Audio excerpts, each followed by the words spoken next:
Hello there. Welcome back to my channel.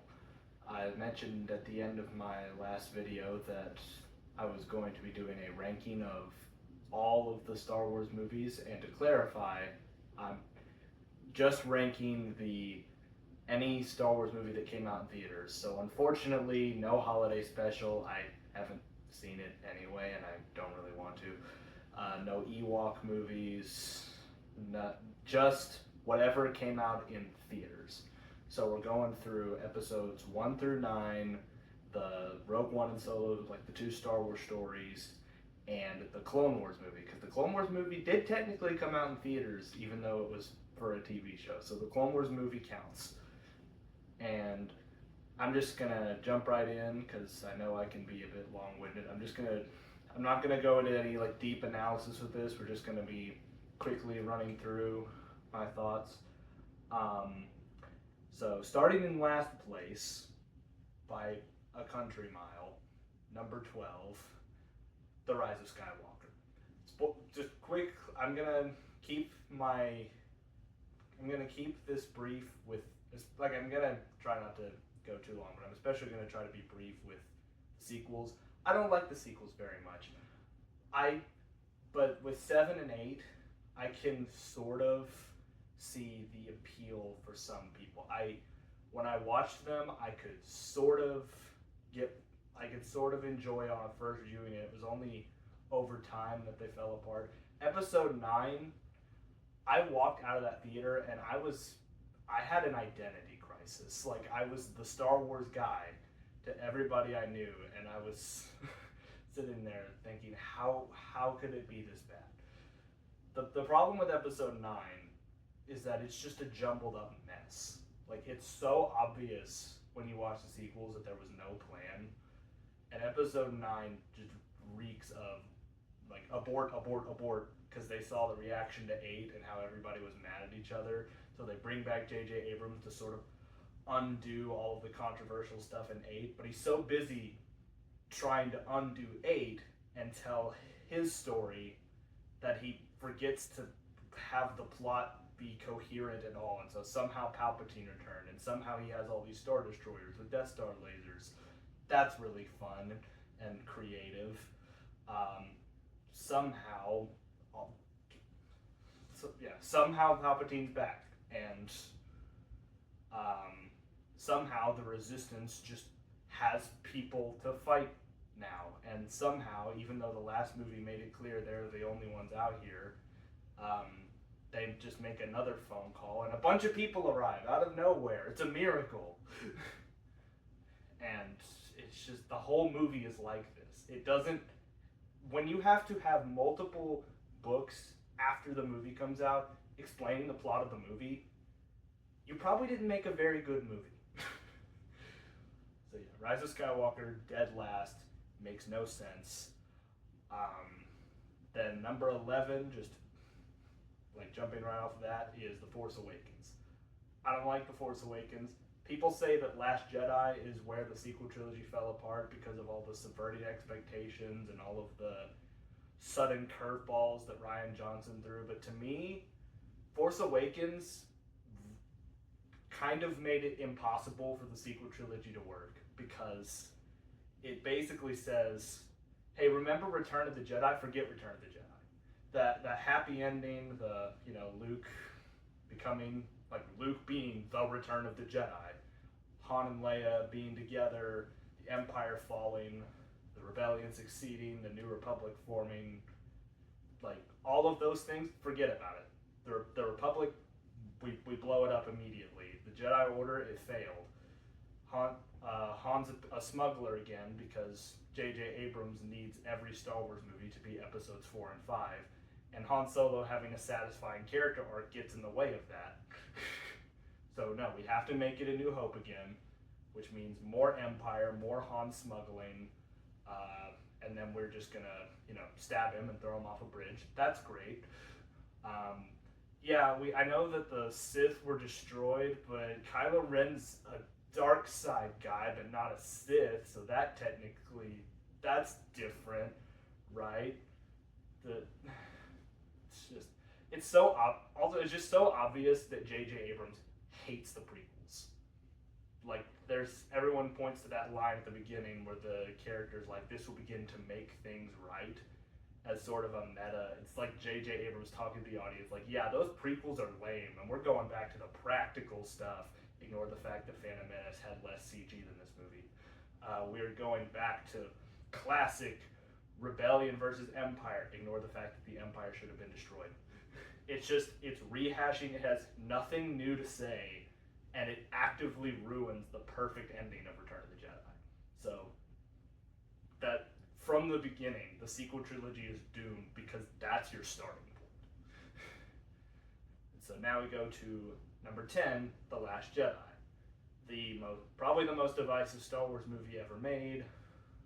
A lot of people, like, on the side of it's good, talk about it subverting your expectations. And to me, my problem with The Last Jedi could probably be best summed up by the hyperspeed scene, the hyperspace ram, the Holdo maneuver, as Episode 9 creatively calls it. In a vacuum, just visually, that scene looks incredible. It looks amazing. And there is clear artistic vision behind it. The problem is when you think about it for even 30 seconds and you realize that in the universe of Star Wars, this doesn't fit. Like, the messages of The Last Jedi are not all bad. Like a hero can be anyone. Don't idolize people. Like don't make legends out of human beings. Like, a lot of the messages of Last Jedi are not terrible messages in and of themselves, but they don't fit in Star Wars. And they especially don't fit when you take Luke Skywalker and have him just give up on everything. And to be fair, again, Force Awakens started this, so it's not all Rian Johnson's fault. Again, like, the whole idea of Luke as a legend wouldn't exist if The Force Awakens hadn't spent its entire runtime building him up as some legend. If you watch the original trilogy, Luke is not a legend. He's just another part of the rebellion. So part of The Last Jedi's problem is that it has to carry over from Force Awakens, but part of the problem is that it keeps trying to be clever and subversive, and what that ends up doing is like Yoda's statement about growing beyond. Like, we have to grow beyond the past, and that effectively ends up meaning grow beyond what Star Wars is. And if you don't like what Star Wars already is, maybe don't make a Star Wars movie. Just a thought. So, yeah, but the reason why why Last Jedi is above the other two, in summary, like, as much as Rian just doesn't get the appeal of Star Wars to me, he has ideas and J.J. Abrams doesn't. I've never agreed with Rian Johnson once. We have fought on like 75 different fronts. But when all was said and all was done, Johnson has beliefs. Abrams has none. Okay, so we're done with that. Those are the only movies in this list that I outright do not like and I do not accept. So moving on to number 9, we have Solo. And Solo is certainly a movie. It happened. It exists. And that's pretty much it. The problem with Solo is that it doesn't really, it doesn't do anything offensive. It doesn't wreck the story of Han. It definitely treats him a lot better than Force Awakens did, because here, him being a smuggler makes sense because it's his origin story. And they keep him likable, and they have him be he's doing heroic things, and he is like a good buddy to Chewie. No, the issue isn't how they handle the character. The issue is the movie has no reason to exist. It doesn't do anything to justify its existence. Rogue One, which I'll get to in a little bit, it's not necessary to the story of A New Hope, but it gives you a new angle to sort of view A New Hope through. Like, it gives you a new perspective and adds some extra layers, and that makes it good. Solo, what is Solo at? Solo tells you that Han Solo is a bit of a dirty scoundrel, but he has a good heart underneath that. And I'm just like, yeah, I already knew that. I watched the original trilogy. That, yeah, there's nothing new there. And also, maybe it's just me, I just don't think we needed to see the Kessel Run. I guess seeing the Sabacc game was fun. Like, all the stuff with Lando was fine. Best part of the movie is honestly just Dryden Voss as a villain. Like, he was really cool, but he doesn't really have a lot of screen time. So yeah, Solo, just kind of whatever. It's fine, but it's not necessary. And the Darth Maul twist at the end, I'm like, okay, I like Darth Maul, but did we really need him in this? I don't know. So now we get onto the more positive spectrum with number 8, the Clone Wars movie. A lot of people, the general consensus on the Clone Wars movie that I've seen is people view it as a necessary evil, in a sense. Like, we don't like this, we think it's bad, but it kind of has to exist because it created the TV show. Like, it laid a rocky foundation that the TV show was able to build off of over time. I don't fully disagree with that. I don't think the Clone Wars movie is as bad as people say. It's definitely rough around the edges, but like, especially the animation quality is yikes at points. And like, it's definitely a lot more like kiddie and friendly compared to what the show ended up being. It doesn't go in any of the dark places that the show does. And also, giving Jabba a baby son was a mistake. Like, that should never have been made. I hate that. Like, that should never have happened. People complain about Ahsoka being a bratty child in this one, but I feel like that's sort of the point. Like they deliberately set her up as sort of a bratty teen so that her character development through the show would like feel natural and satisfying. But I get, in the context of just this one movie, she doesn't really grow a whole lot. So I sort of see the complaint. I sort of agree and disagree at the same time. And yeah, that's the best part of the movie is just towards the beginning when you just have the scene of Obi-Wan doing the negotiation, like doing the false surrender with that separatist general, because that is hilarious. Like, I love prequel, but especially Clone Wars Obi-Wan. He's wonderful. That scene is amazing. And also, this movie gave us Zero the Hutt, and just the existence of Zero the Hutt is so funny to me.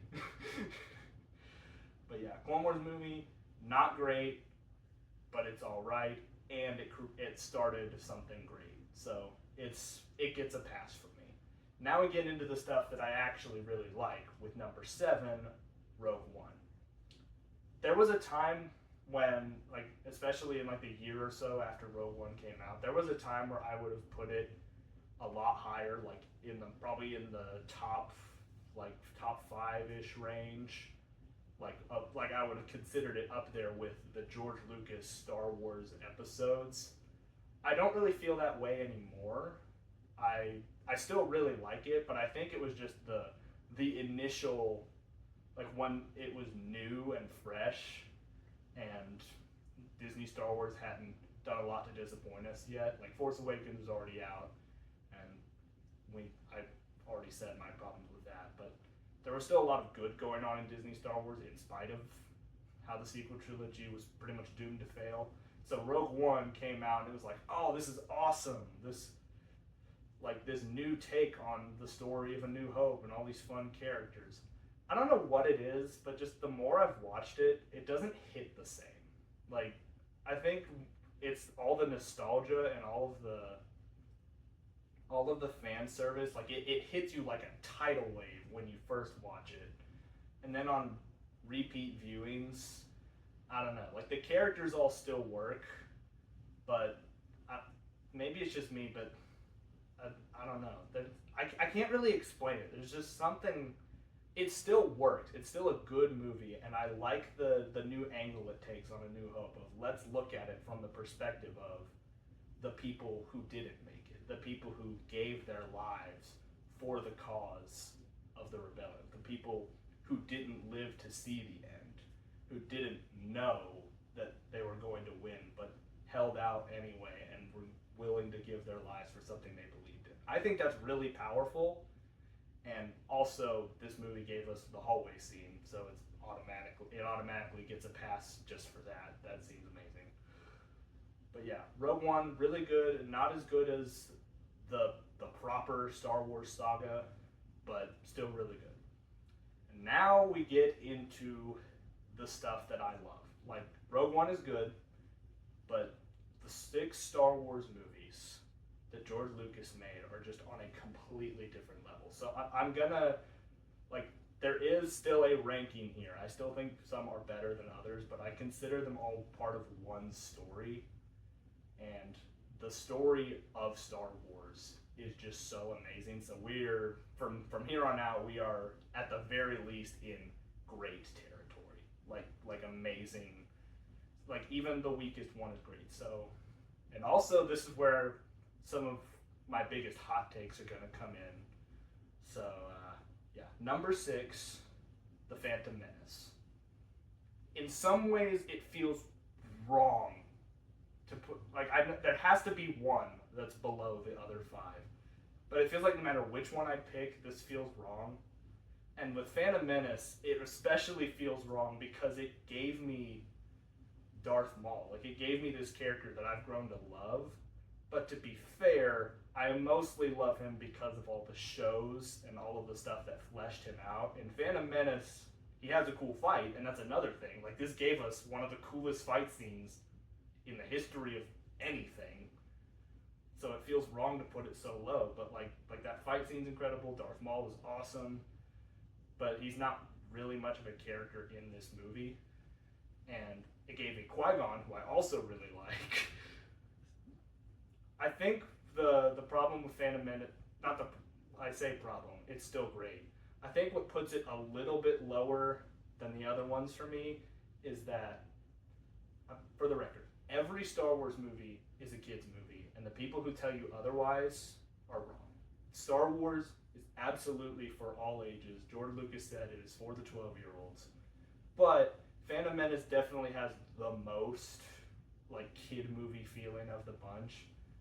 And as I've gotten older, some of that stuff doesn't work for me as well. I don't hate Jar Jar, and all the stuff that happened with Ahmed Best is terrible. Like, that should never have happened to him. All that hatred he got is not his fault.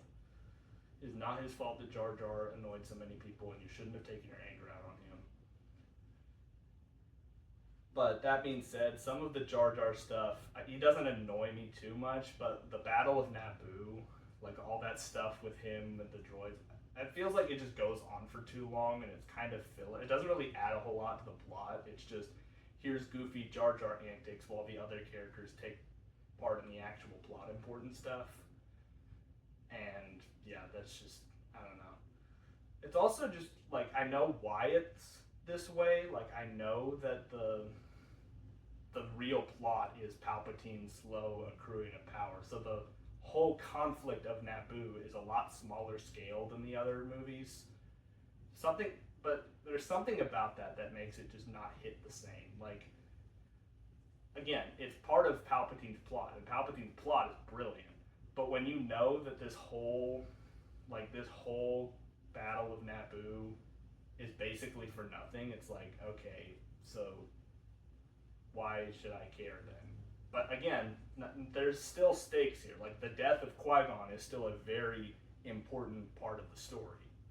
Like, his death, like, the reason why it is the duel of the fates is because that duel decides Anakin's fate. If Qui-Gon lives, Anakin might not turn bad. But because Qui-Gon, the proper father figure he needs, gets taken out at that moment, it all falls apart. So, yeah, Phantom Menace. And also, I saw something recently where a guy sort of he called it it's like Phantom Menace is the building blocks of the prequel trilogy, and like 2 and 3 are sort of like the better movies. Like Phantom Menace is mostly setup, and 2 and 3 take the setup and run with it. I think that's pretty fair. I think that's a fair assessment. But anyway, number 5, A New Hope. Yeah, I'm going there. I am placing A New Hope in 5th place. And let me tell you why. I love A New Hope. I love it. It's fantastic. And there are so many people who are like, it's the original. It started it all. Like, pay your respects because it started it all. Like, yes, it did start it all. But if we're going to use that mindset for everything, like, it should be on this pedestal because it's the one that started it all, then the original Sonic the Hedgehog should be considered like top 3 best Sonic games. And you and I both know that is not true. It is good, and it did start it all, but eventually you have to admit when things improved later. Like, there are people, I mean, most people will say Empire's better, but then other than Empire, a lot of people will just be like, no, A New Hope and Empire, that's it. That is the pinnacle of Star Wars. And when you make that mindset and then you try to make a Star Wars movie, that's how Force Awakens happens. But anyway, I love A New Hope. I think people put it on a bit of a pedestal. My main thing about A New Hope is, for one, it's not fair to judge a Star Wars movie solely on its fight scenes, but let's be real. The duel in this movie is really lame. I know why it is. I know they were still figuring some things out, but it's just really weird. And speaking of still figuring things out, it's also really weird watching any scene with the Empire in this movie because the Imperial March wasn't a thing yet. So, like, just having any scene where it cuts to the Death Star or it cuts to just anything going on there, and it just has, like, a quick little musical flourish, like, bum, bum, bum, like, no Imperial March. It's just really jarring. And also, it's really weird how Vader, who ends up being the main guy of the saga, only has like 12 minutes of screen time. They use those 12 minutes really well, but it's weird just how little Vader is used in this movie. And there's also like little things like Obi-Wan calling him Darth at one point, like during their fight, is weird. That being said, like, it is still, like, in terms of introducing a story, A New Hope nails it. Like, the one thing, I still feel like nowadays it's proper to show people Star Wars in episode order, but the one thing I will say about A New Hope is it probably does a better job introducing the universe of Star Wars than Phantom Menace would. So if you watch it in release order, I guess that's one way it enhances you. Like, the way it goes from the space battle to 3PO and R2 on Tatooine, and then uses that to go to Luke. It's seamless, it's perfect, like, no notes, fantastic. And yeah, like, and probably the best part of the movie for me is the Battle of Yavin at the end. I could watch that battle for days. Every single time I watch it, it is like, it has everything: the music, the effects, the stakes, it all comes together, and it is a phenomenal climax. And obviously, we all know the characters. All the characters are great. Luke is a fantastic hero. Han is just the best. He's Han. You just instantly, you know, Han's kind of a jerk, but you, even from his first scene, you just can't help but love him. Leia is sort of, in some ways, the true hero of the story, because without her, none of it plays out. 3PO and R2 are great. Like, all of, like, this movie did, again, it did set a foundation. I'm not denying that. It gave us Star Wars, and I respect it for that. But you have to let other movies, like, you have to acknowledge that eventually, if you just do the original over and over, it would grow stale. You have to let things evolve, you have to let things change, and George Lucas understood that. Now, we get to number 4, Attack of the Clones. Why is Attack of the Clones above A New Hope? Well, mainly because Obi-Wan. Like I said earlier how I love prequel Obi-Wan, like with the Clone Wars and everything. And watching Obi-Wan like go through the whole mystery, like what is going on with this mysterious bounty hunter, and then he goes to, like, he takes that dart to his friend Dexter, which, yeah, this movie automatically peak fiction because it gave us Dexter, the greatest character of all time. But, like, he goes to him, and then he goes to Yoda, and then he goes, well, first he goes to the archives, and then Dexter, and then Yoda, and then Kamino, and then Geonosis. Just seeing him go through and slowly trying to unravel this mystery, like, it's one small thing of, oh, this guy who's trying to kill Padme, and then watching how it all connects to the larger plot of the coming war is just really, really fun. Like, it's really fun watching him go through all of that. People complain all day long about the Anakin and Padme stuff, and while I will admit a couple of those scenes are hard to watch sometimes, that's the whole point.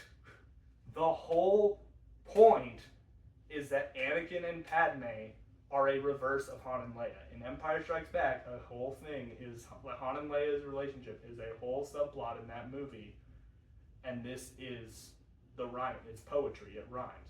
Han and Leia are the relationship that worked out and was like good and made both of them better people.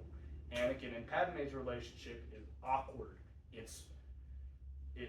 It dooms them because Anakin has been spending the last decade with people telling him to suppress his emotions, and Padme has spent who knows how long, like more than the last decade, because she was a queen in Phantom Menace. She's been spending pretty much her whole life in the politics and like hiding your emotions, hiding your thoughts, never living your own life. I talked about this in my Revenge of the Sith novelization review about how both of them have had their true selves like sort of hidden, like, and so of course they're going to be awkward. Of course the dialogue is going to be kind of cringe.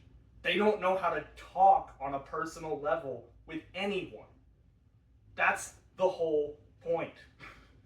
And so people complaining about it being awkward, it's supposed to be awkward. This relationship is not supposed to work out. It is a tragedy. Also, Across the Stars, genuinely like top 5 tracks in the entire saga. Fantastic. And everything about Geonosis is just perfect. Like the droid factory sequence is great. The arena is really entertaining. Seeing all of those Jedi come out and like forming like a mini army against the droids is awesome. And then the duel at the end with Dooku is definitely the weakest final duel of the prequels, but it also gave Yoda his first fight scene ever, and so it gets a pass. It's still really good. Number 3, The Empire Strikes Back. I have such a complicated relationship with this movie. Like A New Hope, it is one that gets put on such a pedestal. This is the best Star Wars movie, and if you disagree, you're objectively wrong and will burn your house down. And so whenever I watch Empire Strikes Back, I almost feel like I'm being like super nitpicky. I'm like sitting there like, no, that part doesn't work, or that part is a little weird, because I've just gotten so sick of everyone insisting that it has to be the greatest one, that it has to be just this peak cinema that no other Star Wars movie can touch. Like, it irritates me. Especially when they say stuff like, it's the most dark and mature Star Wars movie, because that is just not true. Like, saying that it's the darker, more mature Star Wars movie, Revenge of the Sith murders children. I'm sorry. No, and like they're like it's not much of a kid. It has this more serious atmosphere. Right, that serious atmosphere when you have a Muppet hitting a trash can robot with his stick fighting over a flashlight. Yeah, the darker, more adult Star Wars movie. But yeah, all that aside, and also people trying to say that it's the best one because it had George Lucas, but he wasn't fully in charge and ruining it with his George Lucasiness. First of all, go watch the sequels and see what a Star Wars movie without George Lucas is. Second of all, that's blatantly false. If you actually do the research, all of the stuff that not all the stuff, but a lot of the stuff that people insist was other people's ideas is Lucas. The Vader father reveal, Lucas. I'm sick of people spreading lies about this movie, and I'm sick of them putting it on a pedestal. It's like Buddy the Elf. You sit on a throne of lies. But anyway, all of that annoyance aside, Empire Strikes Back is still a phenomenal movie. It gave me Yoda, who is my favorite character in anything, like my favorite character in all of fiction. The entire Dagobah sequence is just perfect. At every single scene, when we cut back to Luke and Yoda on Dagobah, is just peak cinema. From just every lesson he learns, the famous "there is no try" scene with the X-wing, just the music in that scene, Yoda's theme when he lifts it, and it starts all quiet and then builds into that like triumphant theme as the ship lands on the ground. Amazing. No notes. Vader in this movie, absolutely terrifying. Like, and again, this movie finally gave us the Imperial March. So every single scene, you have that Imperial March blaring over and over and over again, just adding to this growing feeling of just how relentless the Empire is, like chasing after Han and chasing after Luke. Like every scene, it starts with that same march. Like they will not let up, they will not stop until they find these heroes and eliminate them. It's amazing. And the Cloud City, really cool. Lando's great. And like I said earlier, like what makes Empire work is that it expanded the universe. What makes the George Lucas Star Wars movies work, and what Force Awakens did not get, is that you have to keep trying new things. Episode 8 got that part right. The problem is the new things it tried don't fit at all. But you have to expand, because otherwise your story's going to get stale. That's why Empire is a good sequel. Not because it's darker and more mature. It's a good sequel because it expanded things. It changed the story.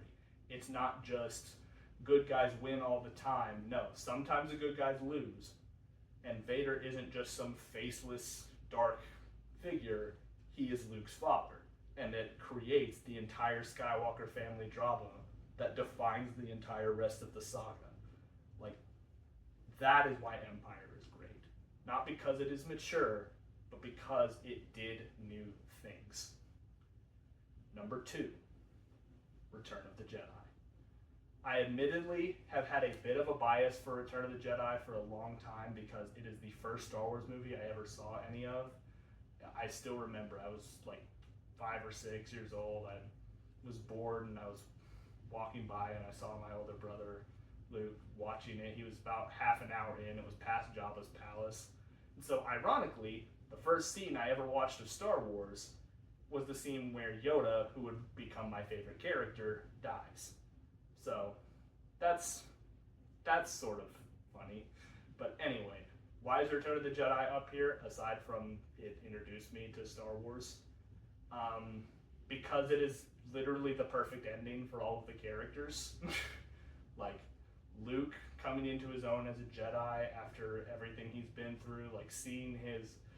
Just from the beginning in Jabba's palace, people complain about how slow Jabba's palace is, but I think the slow build-up to Luke, like Luke's emergence and the way he just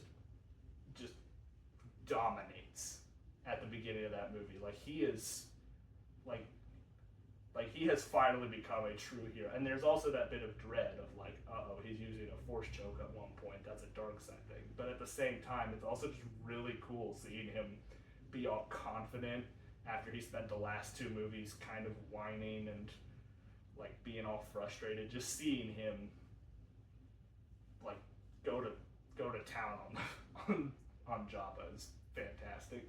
And then just throughout the rest of the movie, he's so much more calm and sure of himself, and he is trying so hard to see the good in Anakin that no one else sees. The entire like Luke and Vader dynamic in this movie is top notch, and seeing Vader's redemption arc is still like it's so satisfying. And speaking of satisfying, the Emperor, seeing him finally get what's coming to him again, this is probably the best reason to do it in episode order, because if you do it from 1 to 6, this man has gotten away with everything and has always succeeded at everything. So seeing him finally lose, seeing his plan crumble around him as the rebels are destroying his shield generator, breaking into his Death Star, and Luke refuses to bow down, and Anakin finally tosses him over that reactor shaft after everything that this man has put billions of people through. Seeing him finally get what he deserves is so satisfying, and that is why I ignore the sequels, because they ruin that, and it's stupid. Like, no, this is the moment where he loses, and it's great. And also, Ian McDiarmid just, I mean, he's great in all of the movies, but his performances in Return of the Jedi and Revenge of the Sith are just top notch.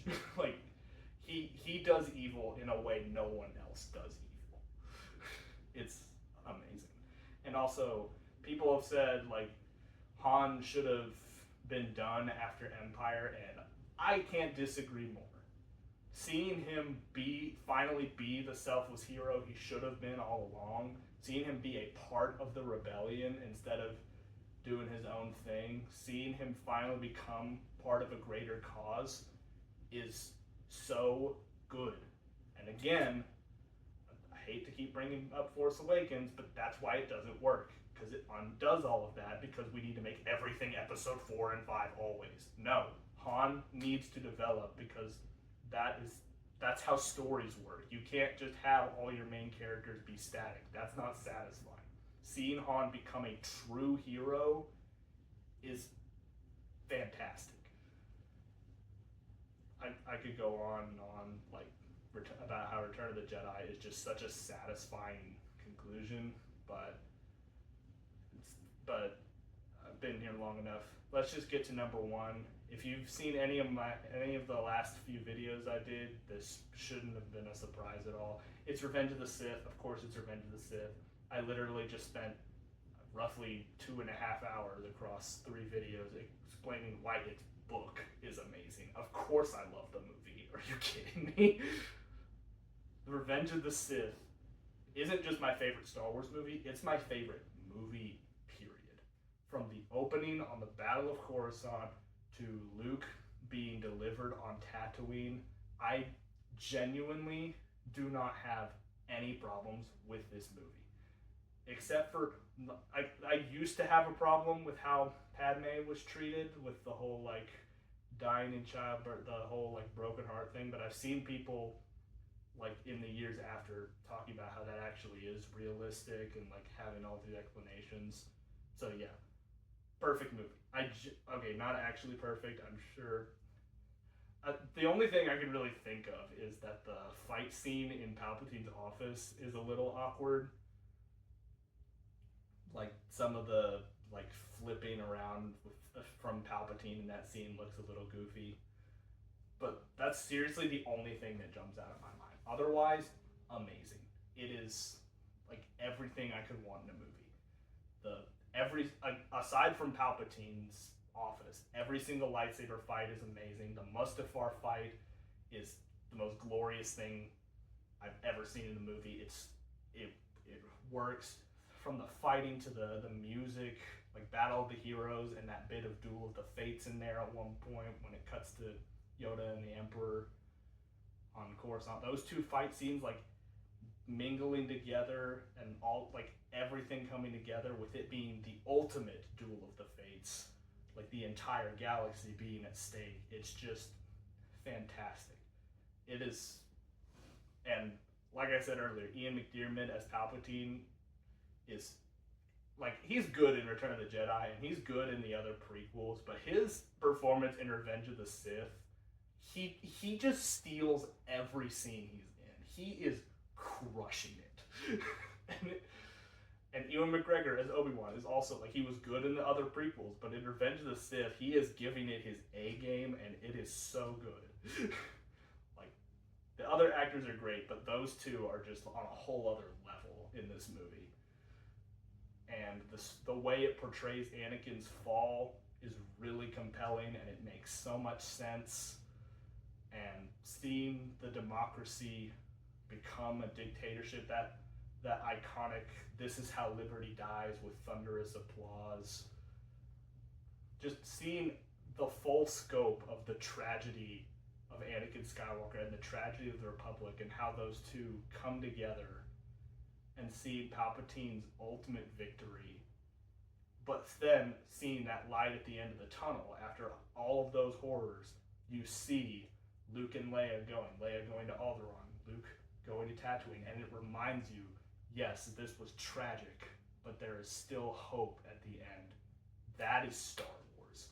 Star Wars, the story of Star Wars to me is, there are a lot of bad things in the world. There are a lot of things that are bad. There are bad people who will do everything they can to make life miserable.